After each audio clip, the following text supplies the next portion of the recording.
Irán lanzó misiles. Israel respondió. El mundo se detuvo. Pero esto ya había pasado antes. Y quien ignoró la lección de la historia fue destruido. Literalmente borrado del mapa. El mundo se detuvo por unos segundos. Sonaron las sirenas, los cielos se llenaron de explosiones, e Irán hizo algo que muchos creían imposible: lanzó decenas de misiles directamente contra Israel. No hubo intermediarios. No hubo excusas. Fue un ataque abierto, frontal, asumido, un gesto raro en tiempos de guerras disfrazadas. Y por más moderno que parezca este conflicto, tiene ecos antiguos. Porque hubo un tiempo en que otros hicieron lo mismo. Enfrentaron a gigantes cara a cara. Y el resultado fue catastrófico. En la antigüedad, había un hombre que causaba más miedo que cualquier legión enemiga: Roma. Muchos intentaron resistir al dominio romano, sí, pero la mayoría lo hacía desde los márgenes, sabotando, provocando, usando guerrillas y ataques sorpresa. Era la forma más segura de molestar al imperio sin pagar el precio total.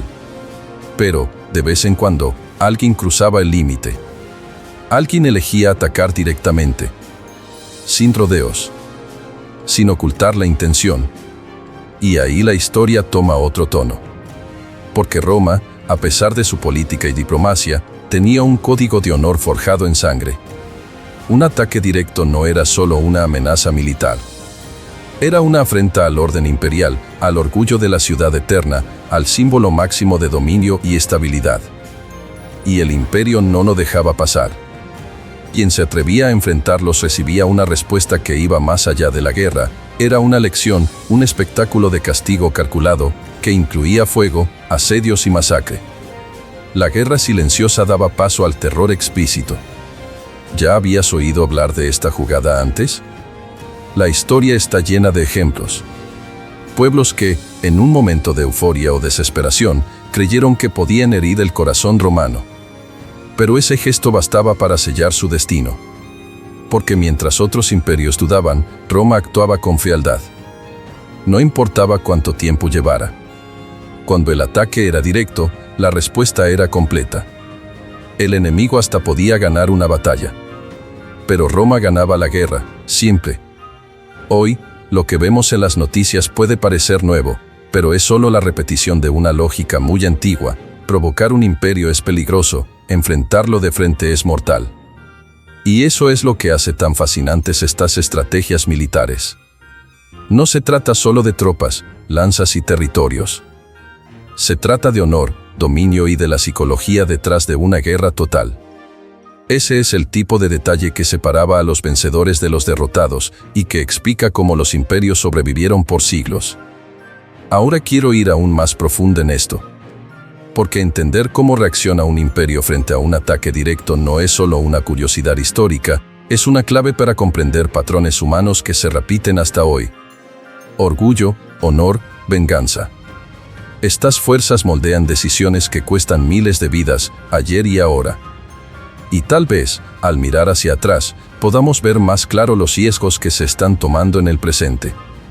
Si esto tiene sentido para ti, déjame en los comentarios qué fue lo que más te impactó hasta ahora. Si una duda, un recuerdo o una opinión sobre los paralelos con los conflictos actuales. Leo todo.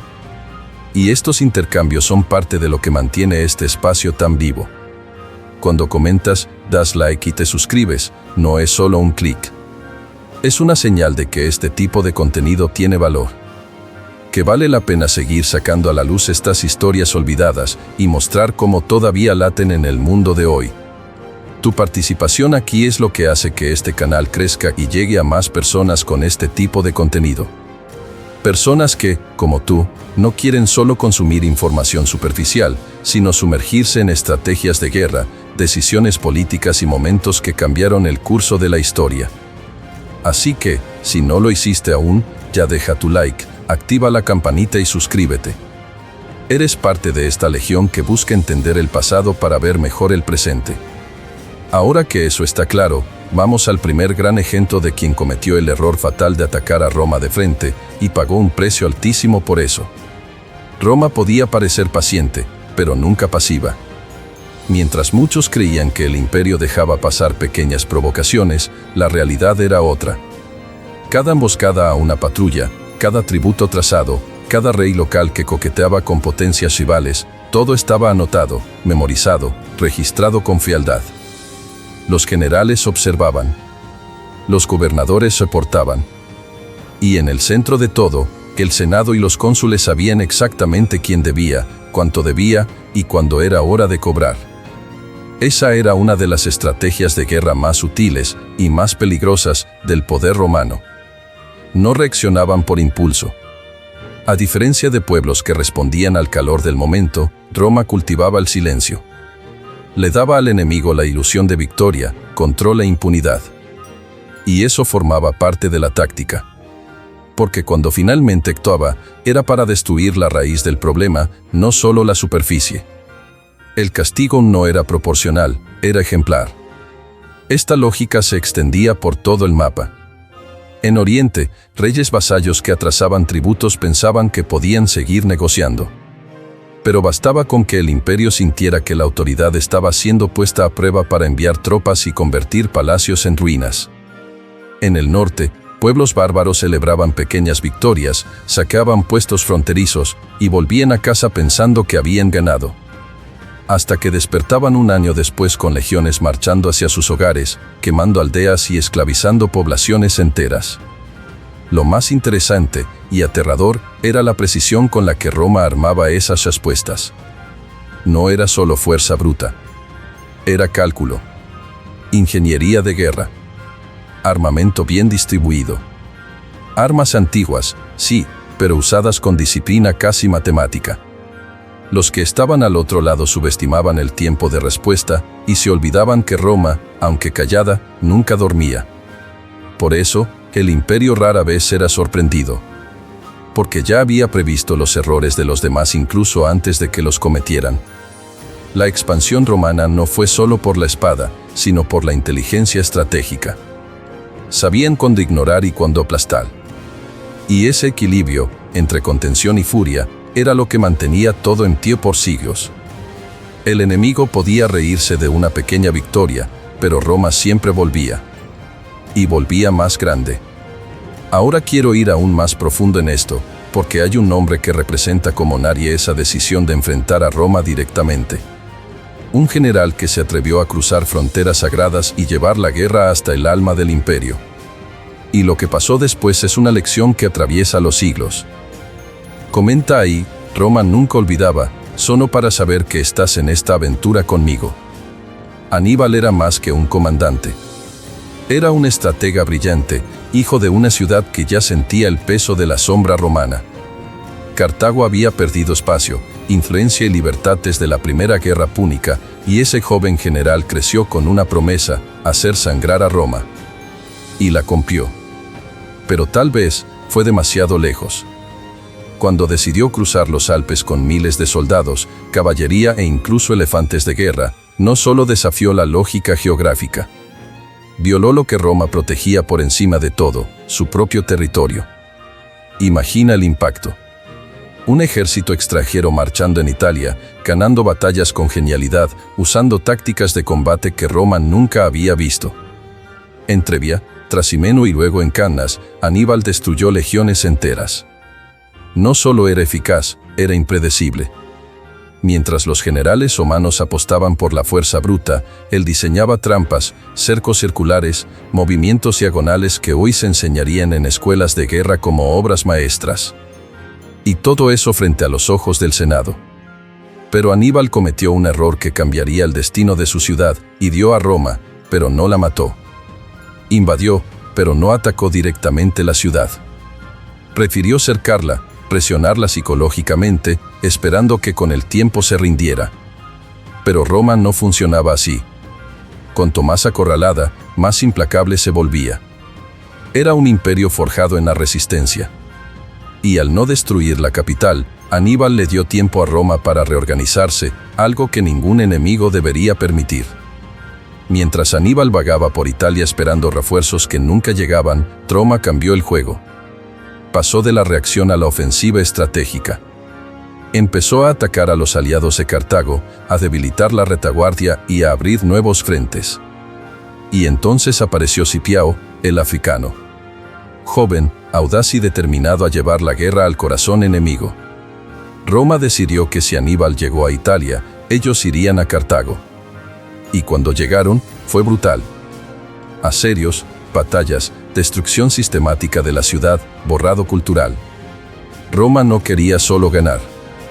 Quería que Cartago dejara de existir. La genialidad de Aníbal nunca fue borrada. Pero su error de enfrentarse a Roma directamente, de pisar suelo italiano sin aplastar la capital, le costó el futuro a su civilización. La expansión romana se consolidó justo ahí, cuando decidió responder no con palabras, sino con fuego. Cuando un imperio es herido en su orgullo, no responde solo por estrategia, sino por instinto. No todos los que desafiaron a Roma usaron inteligencia militar. Algunos apostaron por la fuerza de la emoción, la revuelta, la desesperación colectiva, y aún así, fueron aplastados con la misma furia. Escribe en los comentarios, herir a Roma tiene precio, solo para saber que sigues sumergido en esta historia conmigo. La historia de Boudica no empieza con guerra. Empieza con dolor, humillación y furia. Ella era reina de los Cicenos, una tribu celta de Bretaña que, tras la muerte de su esposo, un rey aliado de Roma, fue traicionada por los propios romanos. Le quitaron sus bienes, violaron a sus hijas y a ella la azotaron en público. No fue solo un abuso físico. Fue un insulto contra un liderazgo local, contra una mujer que llevaba la dignidad de todo un pueblo. Y Roma pensó que eso quedaría impune. Pero ahí nacía una tormenta. Boudica no reaccionó negociando. Convocó a otras tribus, encendió corazones sedientos de venganza y levantó un ejército de más de 100.000 personas.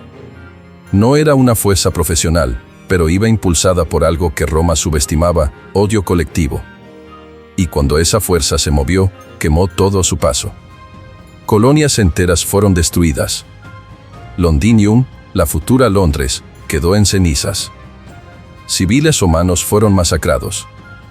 Era la respuesta de un pueblo que ya estaba cansado de ser pisoteado y que ahora tocaba directamente la estructura del dominio imperial en la región. Pero atacar colonias humanas era distinto de atacar tribus rivales. Esas ciudades representaban la presencia oficial de Roma, el orden urbano, el símbolo de la expansión imperial. Cada edificio destruido, cada ciudadano ejecutado, era una afrenta directa a la autoridad romana. Y como ya vimos, Roma observaba, pero no olvidaba. Apenas llegó la noticia al centro del imperio, las legiones empezaron a moverse con velocidad y precisión quirúrgica. La respuesta fue brutal, sin concesiones, sin diálogo. El general romano Suetonio lideró la represión con una disciplina implacable. Preparó una emboscada en una posición defensiva perfecta y esperó que el ejército de Boudica, inflado por la euforia de las victorias, atacara en terreno desfavorable. Y cuando eso pasó, Roma mostró por qué era temida. Las tácticas de combate se aplicaron con maestría, formación cerrada, disciplina absoluta, avance progresivo. Los celtas, sin coordinación militar, fueron aplastados. Dicen que murieron decenas de miles en un solo día. Boudica, derrotada, se quitó la vida para no ser capturada. Lo que queda de todo esto no es solo la imagen de una mujer valiente. Es el recuerdo de que desafiar a Roma solo con pasión, sin estrategia, era caminar directo al exterminio. La fuerza simbólica del imperio no podía ser atacada sin consecuencias. Las armas antiguas podían parecer toscas, pero en manos humanas eran instrumentos de precisión y castigo. Y lo que quedó de la rebelión de Boudica fue un desierto de silencio, el tipo de silencio que Roma imponía cuando quería borrar una memoria de la historia. Ahora quiero ir más profundo en este tema, porque hay un episodio donde Roma no fue sorprendida por una invasión directa, sino por una trampa mortal, escondida en el bosque. Y cuando hablamos de orgullo herido, nada se compara con lo que pasó ahí. Comenta ahí, nunca subestimes la disciplina, si esta historia te hizo imaginar lo que significa enfrentar un imperio con sangre en los ojos. El bosque de Teutoburgo fue más que un campo de batalla. Fue una pesadilla colectiva para Roma. La tragedia comenzó con confianza, demasiada confianza. 3 legiones comandadas por Publio Quintilio Varo marchaban por territorio germánico creyendo que estaban en paz, en misión administrativa, con rutas seguras y aliados locales. Pero ahí, escondido entre árboles y neblina, estaba Arminio, un guerrero germano entrenado por los mismos romanos, que conocía sus tácticas, su disciplina, sus puntos débiles. Y fue justo ese conocimiento el que usó para armar la trampa perfecta. Durante días, los soldados romanos avanzaron en una formación alargada, vulnerable, sin visibilidad clara, enfrentando barro, lluvia y caminos angostos. Cuando empezó el ataque no hubo espacio para reaccionar. Era emboscada tras emboscada. Las armas antiguas de los germanos, hechas para combates en bosques cerrados, encontraron a los romanos expuestos, lentos, desorganizados. Fueron rodeados, fragmentados y abatidos uno a uno. El propio Varo, al entender el colapso total, se suicidó en medio del bosque. Al final, más de 15.000 soldados murieron. Una masacre. La noticia llegó a Roma como un rayo en cielo claro. Se dice que el emperador Augusto golpeó la cabeza contra la pared, gritando: «Varo, devuélveme mis legiones». Era más que una derrota. Era una humillación pública. La idea de que bárbaros pudieran destruir 3 legiones enteras en suelo extranjero, bajo mando romano, sacudía la imagen de invencibilidad del imperio. Pero Roma no estaba hecha para aceptar esa marca. Cuando se hería el honor, venía el contraataque. Y lo que vino después fue meticuloso. Primero, silencio. Nada de ofensivas precipitadas. En cambio, Roma rediseñó su presencia en la región. Se construyeron fortificaciones, se repensaron las rutas y se probaron nuevas tácticas para luchar en bosques. La estrategia no era solo militar, era psicológica. Pasaron años, y cuando Roma decidió responder, no fue solo para recuperar territorio. Fue para asegurarse de que ninguna otra tribu germana se atreviera a repetir lo ocurrido. Las represalias incluyeron ataques sorpresa, exterminios masivos y la instalación del miedo como arma. Algunos líderes germanos fueron capturados y llevados a Roma como trofeos, para mostrar que, incluso después de la tragedia, el imperio aún dictaba las reglas. Pero algo cambió. Después de Teutoburgo, Roma ya no intentó conquistar los territorios germanos definitivamente. Reconoció que ciertas fronteras necesitaban más que expansión. Requerían contención estratégica, algo que pocos imperios de entonces sabían hacer tan claramente. Hay un episodio donde Roma decidió borrar a un pueblo entero del mapa, y lo hizo no con prisa, sino con asedio, hambre y tácticas de destrucción sistemática. ¿El objetivo? Una ciudad sagrada. Un símbolo de resistencia y fe. Jerusalén no era solo una ciudad. Era símbolo, era fe, era identidad de todo un pueblo. Pero cuando Judea empezó a rebelarse contra Roma, lo que era un conflicto político se volvió algo aún más peligroso, una batalla entre creencias, entre órdenes espirituales y estructuras imperiales. Las tensiones venían de lejos, impuestos pesados, ocupación militar constante, ofensas culturales. Pero el detonante fue cuando los judíos decidieron que ya habían aguantado suficiente. Y el imperio, una vez más, fue desafiado. Las primeras revueltas tenían tintes religiosos y nacionalistas. Pero rápidamente se transformaron en enfrentamientos armados. Tropas romanas fueron emboscadas, fortalezas atacadas, y la autoridad de César en esa parte del mundo parecía derrumbarse. Pero, como vimos en otras partes del imperio, Roma no aceptaba esas afrentas. Especialmente cuando la rebelión ganaba atención. Cuando el mundo observaba. Porque una cosa es perder soldados. Otra muy distinta es parecer débil frente a los demás pueblos dominados. Entonces vino la respuesta, y fue brutal. El general Tito lideró una campaña meticulosa, basada en tácticas de asedio que Roma había perfeccionado durante siglos. Primero, aislar la ciudad. Después, cortar los suministros. Y entonces, dejar que la desesperación hiciera el resto. El asedio a Jerusalén duró meses. Las fuentes se secaron, la comida desapareció, y el hambre se extendió por las calles de la ciudad como un ejército invisible. Madres enterraban hijos. Familias peleaban por migajas. La resistencia, que antes era movida por fe y coraje, empezó a ceder ante el caos. Y aún así, Roma no tuvo prisa. Porque ese tipo de guerra, donde el enemigo es vencido antes del combate final, era donde el imperio brillaba. Cuando finalmente cayeron los muros, lo que quedó fue destrucción sistemática. El templo de Jerusalén, símbolo máximo de la cultura judía, fue incendiado. Parte de la ciudad quedó en ruinas. Miles murieron o fueron vendidos como esclavos. Y el mensaje fue claro: desafiar a Roma en el campo de las ideas, la fe o la política podía ser tolerado un tiempo, pero atacar directamente su autoridad era como firmar la propia condena. Esa respuesta no era solo una demostración de fuerza. Era una estrategia de guerra con impacto psicológico. Roma quería que otros pueblos vieran Jerusalén y entendieran qué pasaba con quienes se atrevían a herir al imperio públicamente. No se trataba solo de represión. Era control, de mantener la expansión romana protegida por un escudo de miedo. Ese tipo de miedo que se mete en los huesos, atraviesa generaciones y moldea la obediencia a través del trauma. Ahora quiero ir más profundo en este tema, porque detrás de toda esa brutalidad había una lógica. Roma no reaccionaba solo con fuerza, sino con cálculo. Sabía el valor de una respuesta ejemplar, y eso explica por qué los ataques directos siempre recibían el castigo máximo. Comenta ahí: el imperio responde con silencio y fuego, solo para saber que sigues en este viaje hacia los secretos más oscuros de la estrategia romana. Roma no era cruel por instinto. Era cruel por método. La impiedad de sus respuestas a ataques directos no salía de la emoción, sino de la lógica. Cuando alguien cruzaba la línea y desafiaba abiertamente la autoridad romana, el imperio no veía eso como una simple afrenta militar. Era un golpe a su reputación, un ataque al símbolo de control que mantenía el orden en cientos de provincias.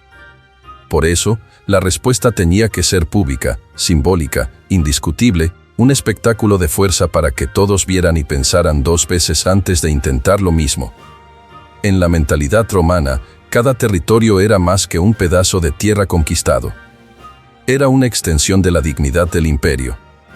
Dejar una rebelión impune, una provocación sin reacción, era como admitir debilidad. Y la debilidad, en ese tiempo, atraía buitres. Entonces, para evitar que otros siguieran el ejemplo de quien osaba atacar a Roma, la respuesta tenía que dejar marcas profundas. Era una estrategia de disuasión que iba más allá del campo de batalla.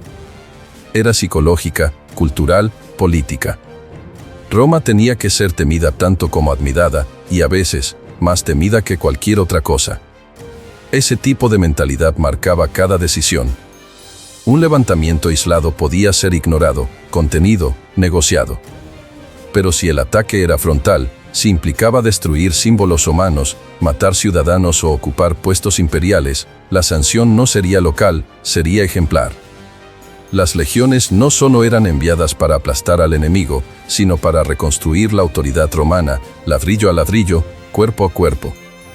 Las armas antiguas que Roma usaba, escudos, lanzas, catapultas, se transformaban en instrumentos de mensaje. Cada avance, cada golpe, decía: aquí mandamos nosotros. Por eso, no se trataba solo de defender fronteras. Era una lucha por prestigio, por respeto, por controlar la narrativa de la historia. Cuando una ciudad era destruida, cuando una rebelión era aplastada, Roma no solo quería silenciar a sus enemigos. Quería que todos los demás pueblos dominados acordaran ese momento y se callaran antes de siquiera pensar en repetirlo. Esa es la esencia de la estrategia romana: convertir cada ataque directo en una oportunidad de reafirmación imperial. Una guerra no solo por la victoria, sino por mantener el miedo y el orden. Hay una táctica silenciosa, muchas veces ignorada, que ayudaba a Roma a mantener ese control: el uso del terror como herramienta preventiva. No solo para reaccionar, sino para impedir que la amenaza siquiera naciera.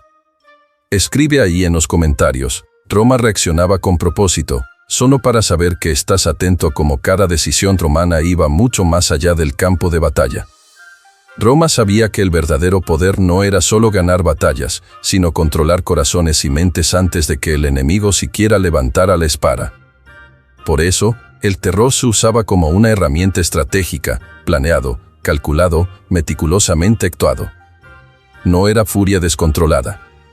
Era teatro de guerra. Y en ese teatro, cada gesto tenía un propósito.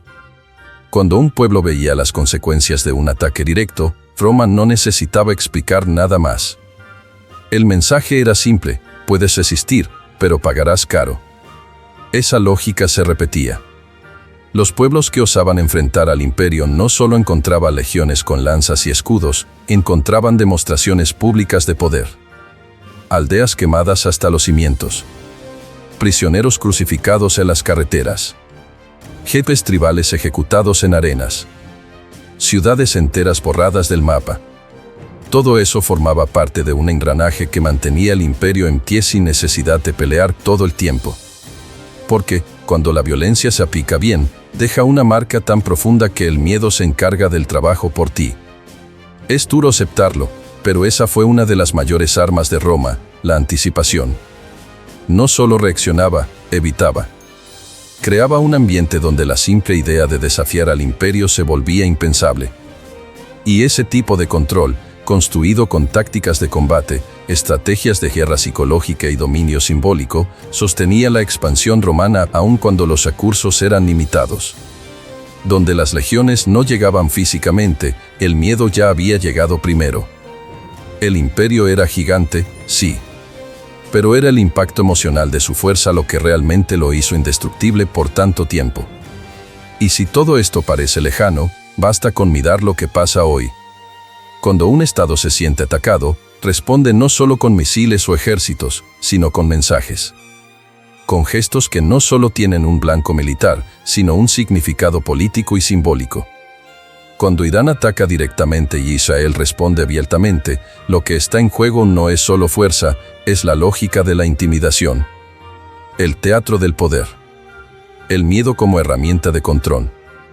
Es la misma estructura que usaba Roma, ahora en otros contextos, con otras armas, pero con el mismo principio: mostrar que quien ataca un centro de autoridad debe pensarlo dos veces.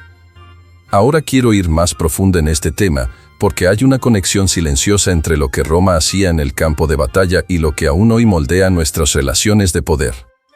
Y cuando entendemos eso, empezamos a ver que la historia no se repite por casualidad, se vuelve a interpretar con nuevos disfraces. Si llegaste hasta aquí, es porque sientes que entender el pasado cambia cómo vemos el presente.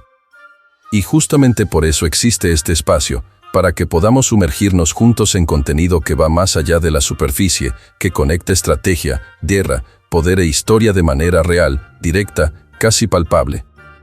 Así que si este video te hizo sentido, deja tu like, eso muestra que vale la pena seguir trayendo temas así con tanta profundidad. Y cuéntame en los comentarios con la frase "estoy contigo hasta el final", solo para saber quién realmente llegó hasta el último minuto. Simple es especial ver quién comparte esa misma sed por historias que todavía resuenan hoy. Y si quieres seguir en este viaje, hay un video aquí al lado que complementa todo esto, haz clic y sigue conmigo allí. Queda mucho por descubrir que apenas está comenzando.